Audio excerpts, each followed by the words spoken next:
Hello everybody, welcome back to HardReset.Info channel. In today's video, I'll show you how to fix touchscreen not responding on your POCO M7.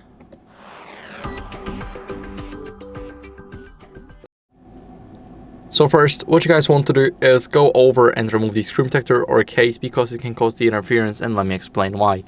Basically, whenever a case is covering even a tiny part of the screen, as you guys can see, there's a bezel. So this is the dark part between the screen and the side of the phone. Now, if your case is covering it, that's great. But if it's going over and it's going to the screen, what can happen is simply, as you guys can see, let me hold my finger. This is what would happen. You won't be able to just use your phone because the screen will be not responsive at all.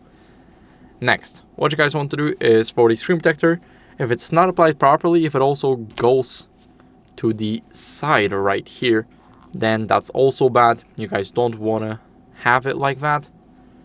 And if that's the case, then also your screen can become unresponsive at all, or just less responsive. So sometimes you still may get a touch, but not like with a normal screen. So if that's the case for both of those items, then remove it.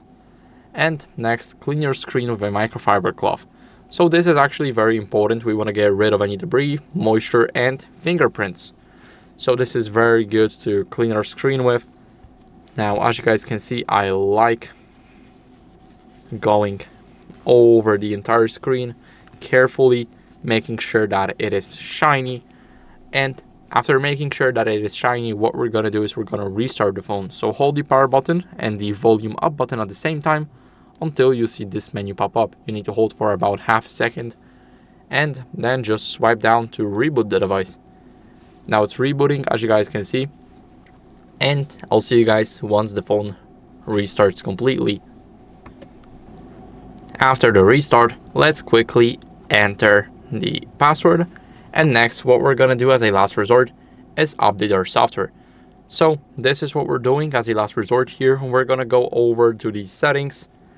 Now, about phone at the top, wait for the phone to unlock a bit. Let's click about phone and click HyperOS. Now here, we need to make sure that we got the Wi-Fi connection. Let's leave and let's go again because we lost Wi-Fi. Now it's checking and I got no updates available, but if you do, then make sure to update the software. It's very important to keep up with the latest version, and that's basically it. So I hope this video was helpful. If it was, then leave a like, subscription, and a comment, and I'll see you in the next one. Bye.